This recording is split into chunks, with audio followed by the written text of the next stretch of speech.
Bonsoir, je m'adresse aujourd'hui aux élèves première bac, scientifiques et technologiques, et je vous présente un exercice concernant le comportement global d'un circuit électrique. Bon, voilà le schéma du circuit qu'on va étudier. Alors, on a un générateur de force électromotrice E et résistance R qui sont pour l'instant inconnus.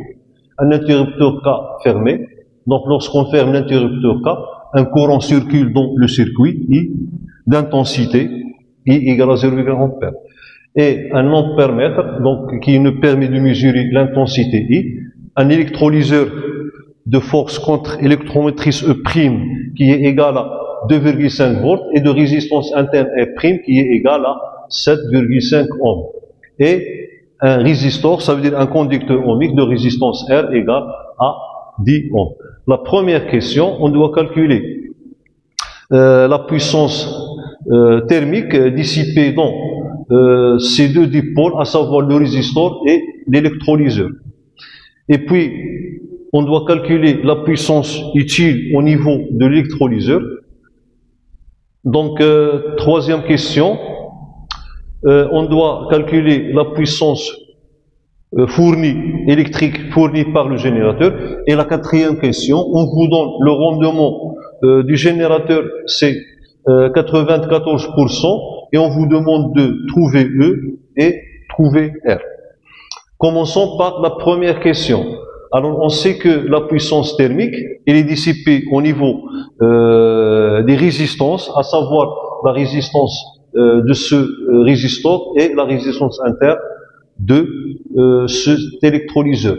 Et l'expression de cette puissance thermique, donc on va écrire puissance thermique égale à la puissance thermique 1 plus la puissance thermique 2.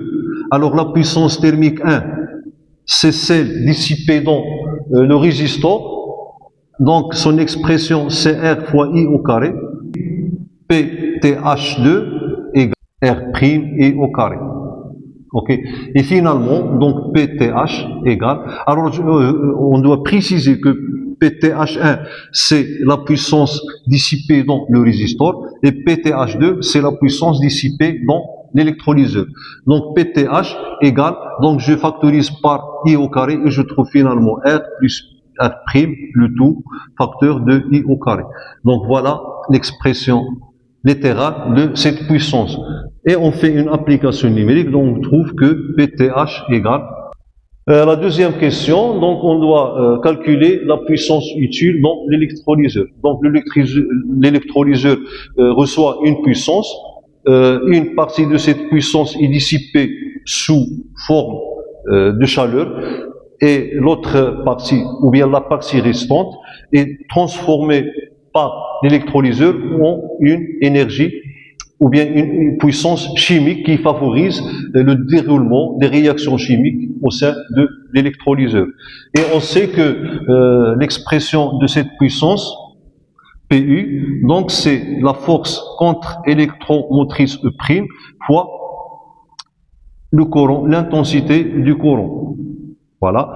Et en faisant une application numérique, PU égale 0,25 watts. Alors la troisième question, on doit donc déterminer la puissance fournie par le générateur.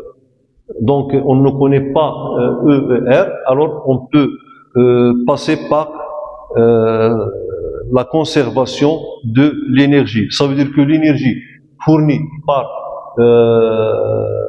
le générateur pendant un intervalle de temps delta t égale à l'énergie électrique reçue par ces deux dipôles. Ok, donc qui dit puissance dit énergie. Ok, ça veut dire que la puissance électrique fournie par le générateur PE, donc égale. Alors il s'agit de la troisième question. PE, donc égale à l'énergie reçue par ce conducteur ohmique qui la transforme intégralement en énergie thermique ou bien en puissance thermique plus la puissance reçue par l'électrolyseur. On a déjà calculé la puissance thermique, ou bien j'écris ici PE égale à la puissance donc reçue par la résistance R, donc P, soi-disant E1, plus P E2.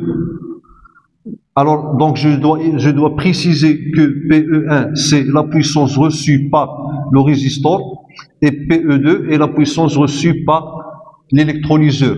Donc, égal, alors PE1, c'est R fois I au carré, plus PE2, donc l'énergie reçue par l'électrolyseur, égale à la puissance utile, plus la puissance thermique que j'ai notée ici, PTH2. Ok, et R I au carré n'est autre que PTH1. Ça veut dire que R I au carré plus PTH2, donc c'est PTH qu'on vient de calculer, plus la puissance utile.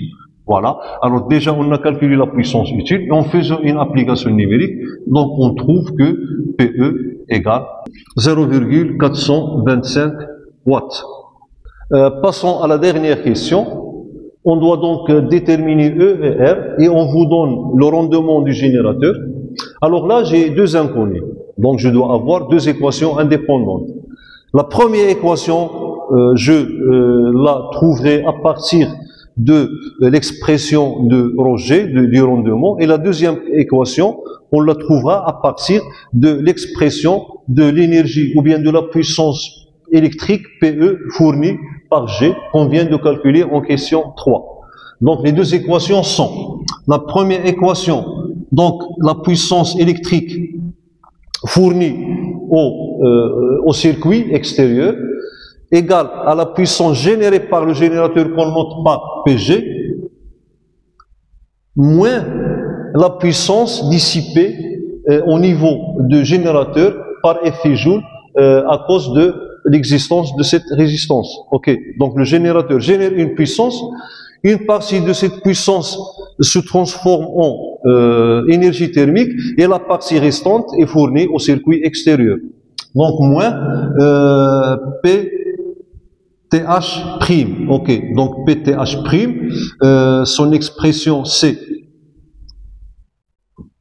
égal à RI au carré et PG, donc c'est E fois I. Et puis, deuxième donc équation, à partir de Roger, donc Roger c'est la puissance utile au niveau du générateur, et d'après le cours, donc la puissance utile au niveau du générateur, c'est cette puissance. Ok. Donc divisé par la puissance totale générée par le générateur. Ça veut dire que Roger égale à PE divisé par PG.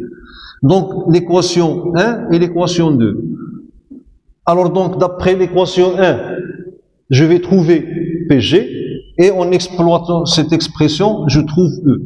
Et en trouvant E, donc je peux revenir ici pour trouver la résistance interne du circuit. Ok. Donc l'équation 2 implique que PG égale à donc PE divisé par ρ G. Ok. Et PG c'est donc PG, donc c'est EI égale à PE divisé par PG. Finalement, E égale à PE sur PG, pardon, c'est ρG ici, ok, c'est pas G, c'est ρG. Donc ρG fois I. Et en faisant une application numérique, donc on trouve E égale 4,52 volts. Ok. Donc pour trouver R, donc je reviens à l'équation 1. Alors l'équation 1 implique que donc PTH' égale à PG moins PE. Bon, ça veut dire que RI au carré égale à PG moins PE. Alors, donc, implique que R égale. Alors PJ, donc CEI, moins PE déjà connu, divisé par I au carré.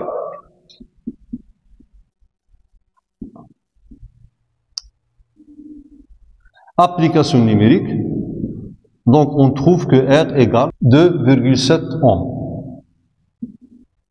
Merci pour votre attention et à la prochaine séance.